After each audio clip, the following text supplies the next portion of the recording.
Doctor ortho Ayurvedic oil and capsule, अब दर्द भी घुटने टेकेगा।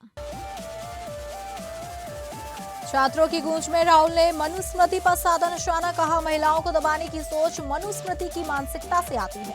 मनुस्मृति पर राहुल के बयान के बाद बीजेपी ने किया पलटवार, राहुल गांधी पर राजनीतिक फायदे के लिए मनुस्मृति की गलत व्याख्या का लगाया। वहीं सीएम फडणवीस ने कार्यक्रम को राहुल की रिलॉन्च इवेंट बताया। 25,000 रुपए में इन्फ्लुएंस बुलाने का लगाया आरोप। जंतर मंतर पर आरक्षण विरोधी प्रदर्शन पर भड़की मायावती, जाति आधारित आरक्षण के विरोध में हुए प्रदर्शन पर कहा, आरक्षण जैसे संवेदनशील मुद्दे पर सस्ती राजनीति ठीक नहीं। मायावती ने मामले को लेकर कांग्रेस और राहुल गांधी पर भी साधा निशाना। सरकारी स्कूलों में मिड डे मील बनाने वाले रसोइयों को सीएम योगी का तोहफा, रसोइयों के मानदेय में बढ़ोतरी पर 3,000 रुपए किया गया। दुर्घटना आपदा होने पर परिवार को तत्काल 2 लाख की सहायता, मुख्यमंत्री ने पीएम पोषण योजना के तहत किया शुभारंभ। छत्तीसगढ़ के कृषि विश्वविद्यालय पेपर लीक मामले में 6 गिरफ्तार, पेपर लीक का मुख्य आरोपी निकला प्रोफेसर। 12,000 रुपए में बेचा गया था परीक्षा का पेपर। मुंबई में बड़ा हादसा, मुंबई में 22 फीट ऊंची गणेश प्रतिमा गिरी, प्रतिमा को पंडाल ले जाते वक्त हुआ हादसा, हादसे में 2 मौतें, 5 लोग घायल। प्रतिमा का संतुलन बिगड़ने हादसे की वजह माना जा रहा है।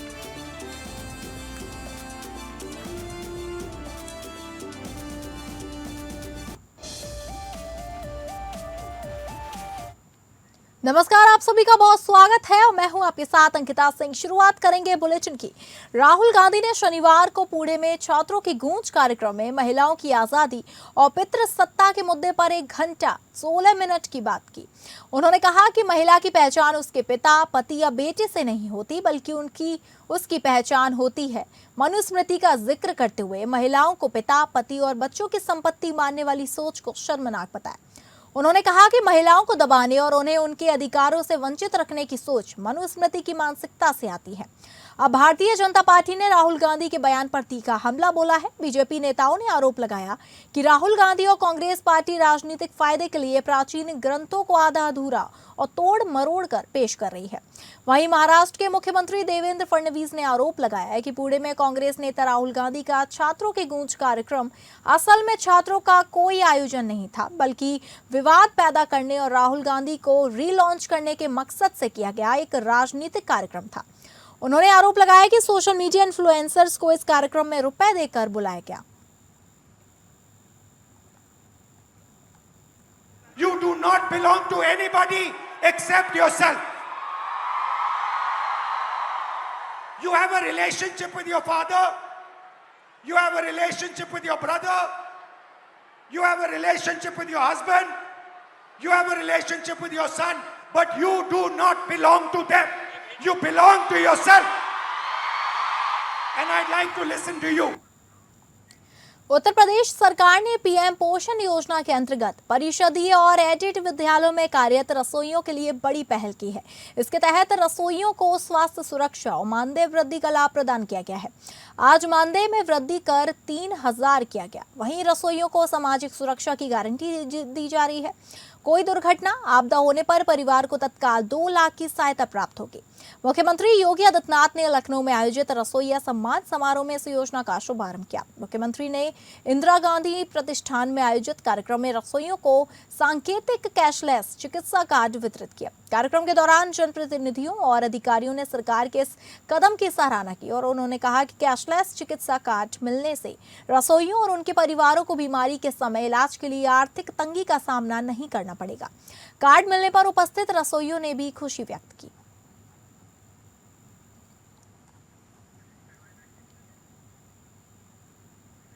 बहुजन समाज पार्टी प्रमुख मायावती ने दिल्ली के जंतर मंतर पर एससी, एसटी और ओबीसी को जाति के आधार पर दिए जाने वाले आरक्षण के विरोध में हुए प्रदर्शन पर नाराजगी जताई।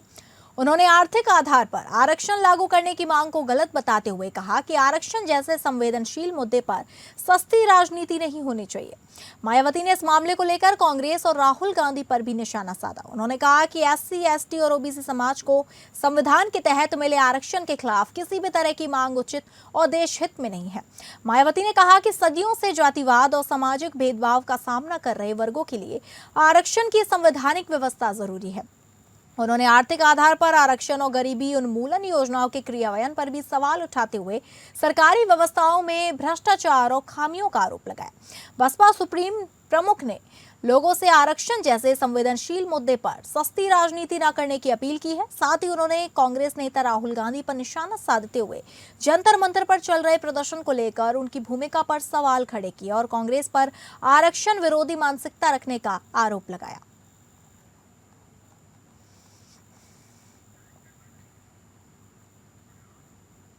छत्तीसगढ़ के पूर्व मुख्यमंत्री और कांग्रेस के राष्ट्रीय महासचिव भूपेश बघेल एक पत्रकार वार्ता को संबोधित करते हुए केंद्र और राज्य सरकार की विफलताओं पर निशाना साधा। जहां राज्य के पेपर लीक पर बोलते हुए उन्होंने कहा कि केंद्र सरकार ने पेपर लीक मामले में नया कानून तो बना दिया, लेकिन पहला मामला छत्तीसगढ़ में आया। इससे पता चलता है कि कानून का डर छत्तीसगढ़ में नहीं है। इसके अलावा उन्होंने ये भी कहा कि छत्तीसगढ़ अपराध का गढ़ बनता जा रहा है। यहाँ पर अब शराब ओवर रेट में बिक रही है, वहीं सरकार हर मामले में फेल होती नजर आ रही है। इस दौरान भूपेश ने कई अहम मुद्दे उठाए, जैसे कि राम जन्मभूमि राम मंदिर में चंदा चोरी का मामला उठाते हुए कहा कि चंदा चोरी मामला राज्य का नहीं बल्कि यह हर एक भारतीय व्यक्तियों से जुड़ा मामला है, जिसे लेकर उन्होंने केंद्र सरकार से जवाबदेही भी मांगी। वंदे मातरम पर बोलते हुए उन्होंने कहा कि यह 2 पंक्तियां गाने पर इन्हें क्यों आपत्ति है। साथ ही चैलेंज करते हुए उन्होंने कहा कि देश के गृह मंत्री अमित शाह और प्रधानमंत्री मोदी को मैं चैलेंज करता हूं कि बिना टेलीप्रॉम्प्टर देखे वंदे मातरम की 6 पंक्तियां गाकर दिखाएं।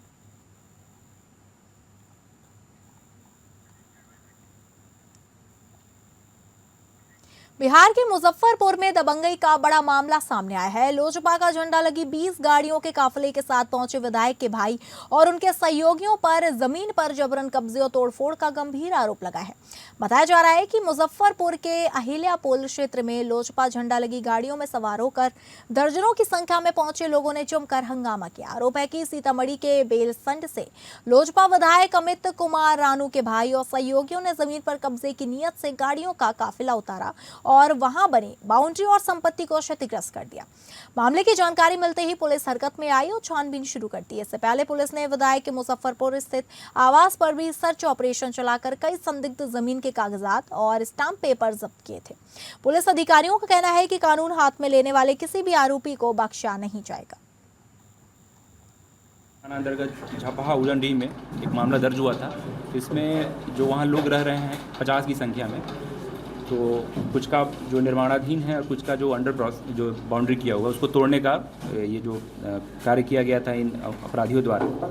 संगठित अपराधी हैं ये और कहीं ना कहीं ये भूमाफिया की तरफ इंगित करता है। प्रथम दिन जो प्राथमिकी दर्ज हुई थी प्राथमिक अभियुक्त सुमित श्रीवास्तव और सोनू सिंह के विरुद्ध, और अग्रतर जांच में जो वीडियो उपलब्ध हुआ वहाँ से उसमें सनी सिंह और सुमित श्रीवास्तव इनकी अरेस्टिंग हुई थी। अग्रतर जांच में जो माननीय विधायक हैं उनके भाई सोनू सिंह, उनकी संलिप्तता तो स्पष्ट उजागर हुई है और विधायक जी की संलिप्तता भी इसमें आ रही है। गिरिडीह और हजारीबाग में छात्रों के द्वारा मुख्यमंत्री का पुतला फूके जाने के विरोध में हुई बर्बर मारपीट की कड़ी निंदा करते हुए पूर्व मंत्री अमन बाउरी ने कहा कि झारखंड में जंगल राज कायम है। जेपीएससी और जेएसएससी परीक्षाओं में सरकार के लोगों की संलिप्तता साबित होने के बाद भी छात्रों के साथ छल किया गया।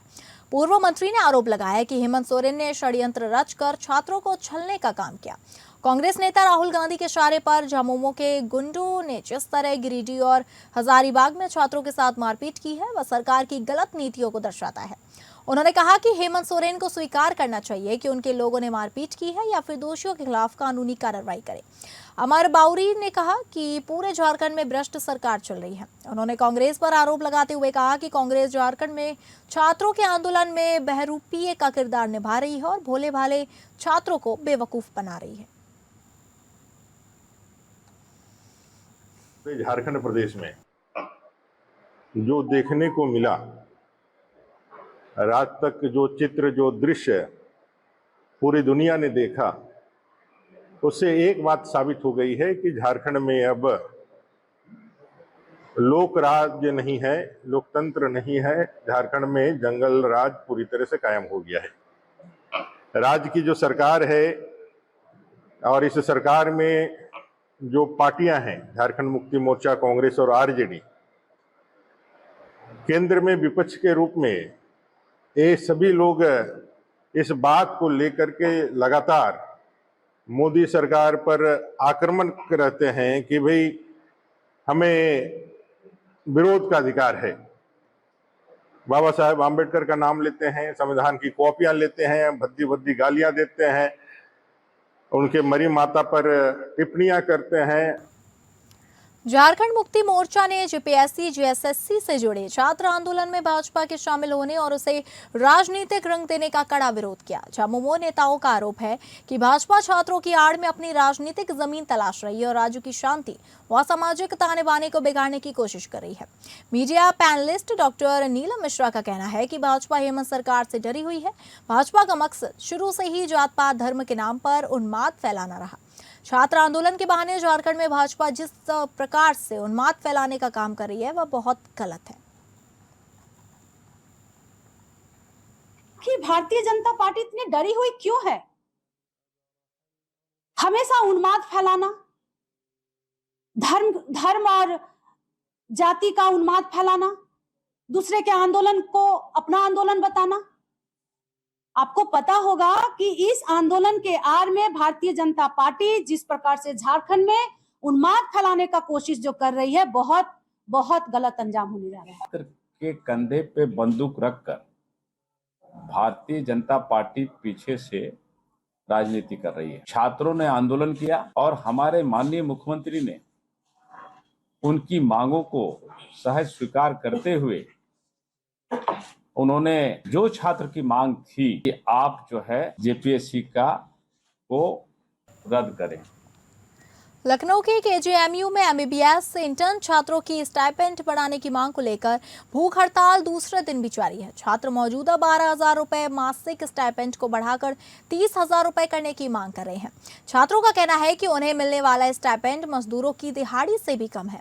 मांगे पूरी नहीं होने पर छात्रों ने अनिश्चितकालीन आंदोलन की चेतावनी दी है। वहीं केजीएमयू के मुख्य द्वार पर सुरक्षा व्यवस्था के मद्देनजर पुलिस बल तैनात किया गया। लगातार जारी आंदोलन के कारण स्वास्थ्य सेवाओं पर असर पड़ने की आशंका भी जताई जा रही है।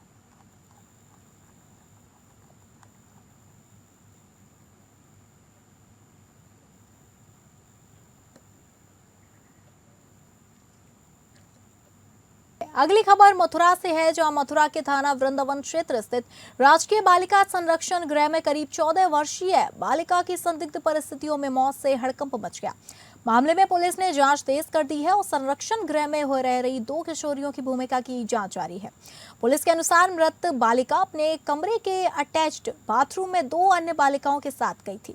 सीसीटीवी फुटेज में कुछ देर बाद दोनों किशोरियां बाथरूम से बाहर आती दिखाई दी, जबकि मृत बालिका बाहर नहीं आई। इसके बाद पुलिस ने दोनों से पूछताछ कर मामले की कड़ियां जोड़नी शुरू कर दी। शव को पोस्टमार्टम के लिए भेज दिया गया है और संस्था प्रमुख की तहरीर के आधार पर मुकदमा दर्ज करने की कार्रवाई की जा रही है। मामले की मजिस्ट्रेटरी जांच के लिए भी पत्राचार किया गया है। एसएसपी और जिलाधिकारी ने संरक्षण गृह पहुंचकर निरीक्षण किया और अन्य बालिकाओं से भी जानकारी ली। थाना वृंदावन क्षेत्र में राजकीय बालिका संरक्षण गृह में कल यह सूचना प्राप्त हुई थी कि एक लगभग 14 वर्षीय बालिका मृत मिली है। इस संबंध में उस बालिका के बॉडी को पोस्टमार्टम हेतु भेजा गया और वहां के सीसीटीवी चेक किए गए तो सीसीटीवी में यह पाया गया कि जिस कमरे में वह बालिका रह रही थी उसी में एक अटैच्ड बाथरूम है और सीसीटीवी में यह देखा गया कि 3 बालिकाएं, 2 अन्य बालिका जिनकी उम्र 15 वर्ष है और यह बालिका साथ में बाथरूम में अंदर गई और उसके बाद मात्र 2 बालिकाएं ही बाहर आईं।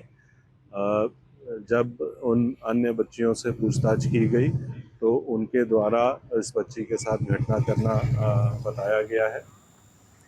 इंदिरा गांधी कृषि विश्वविद्यालय के पेपर लीक मामले में पुलिस ने बड़ी कार्रवाई करते हुए प्रोफेसर समेत 6 आरोपियों को गिरफ्तार किया है। पुलिस के मुताबिक मुख्य आरोपी प्रोफेसर योगेश सोनू केसरिया को दुर्ग के भारतीय कॉलेज से पकड़ा गया। आरोप है कि परीक्षा का पेपर 12,000 रुपए में बेचा गया था। मामले में पुलिस ने महज 36 घंटे के भीतर आरोपियों तक पहुंचने में सफलता हासिल की। 20 अगस्त को सामने आए इंदिरा गांधी कृषि विश्वविद्यालय के पेपर लीक मामले में पुलिस ने तेजी से जांच करते हुए 6 आरोपियों को गिरफ्तार किया।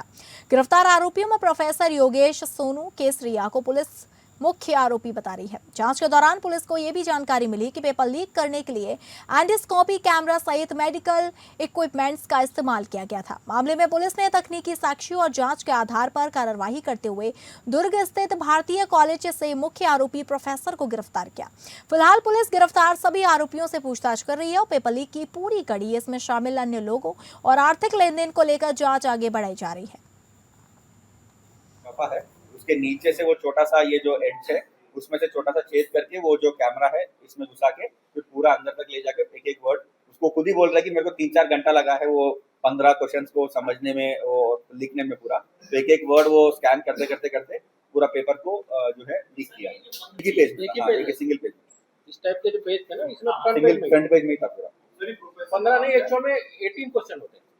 18 क्वेश्चन होते हैं, 3 पार्ट होता है उसका। 3 पार्ट में हर पार्ट में 6 क्वेश्चन है, तो 6 में से एनी 5 सॉल्व करना होता है। तो 5 जब उसको समझ में आ गया तो उस पार्ट को छोड़ दिया, फिर अगला पार्ट में आ गया उसमें से 5 समझ में आ गया तो छोड़ दिया। इस टाइप से उसने हर सेक्शन में 5 लिया है तो 15 क्वेश्चन लिया है। महाराष्ट्र के मुंबई में बाईकुला से भुलेश्वर लाई जा रही 22 फीट ऊंची गणेश प्रतिमा पंडाल से करीब 50 मीटर पहले गिर गई। हादसे में 2 लोगों की मौत हो गई, 5 लोग घायल हो गए। हादसा 22 अगस्त की रात करीब 9:51 पर बलराम मर्चेंट रोड जे चौक के पास हुआ। वहीं शुरुआती जांच में सड़क पर कोई बड़ा गड्ढा नजर नहीं आया। प्रतिमा का संतुलन बिगड़ना हादसे की वजह माना जा रहा है। पुलिस मामले की जांच कर रही है। महाराष्ट्र में इस साल गणेश उत्सव 14 सितंबर से शुरू होगा। मुंबई में करीब 10,600 सार्वजनिक गणेश पंडाल हैं, वहीं लेकिन करीब 2,500 मंडलों ने 10 दिन के उत्सव के लिए अनुमति ली है। पूरे महाराष्ट्र में करीब 28 लाख गणेश प्रतिमाएं स्थापित होने का अनुमान है। मुंबई में पंडाल की अनुमति के लिए ऑनलाइन सिंगल विंडो सिस्टम शुरू किया गया है। इसमें बीएमसी के साथ स्थानीय पुलिस और ट्रैफिक पुलिस की एनओसी भी ऑनलाइन मिल सकेगी। आवेदन 13 सितंबर तक किए जा सकते हैं। इस साल मुंबई के बड़े मंडलों ने अलग अलग थीम की तैयारी की है। अंधेरी राजा में अयोध्या के राम मंदिर की प्रकृति, जबकि कुछ पंडालों ने सुपर हीरो जैसी थीम चुनी है।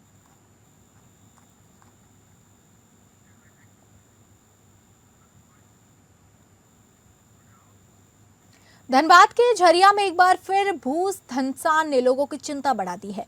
बस्ता कोला एरिया 9 के भगत डी स्थित पुराने आरएसपी कॉलेज के पीछे कामिनी कल्याण क्षेत्र में शनिवार को अचानक जमीन खिसकने से अफरा तफरी मच गई। घटना के बाद इलाके के दर्जनों मकानों की दीवारें और फर्श बड़ी बड़ी दरारें पड़ गईं, जिसके चलते कई परिवार जरूरी सामान लेकर सुरक्षित स्थानों की ओर जाने लगे।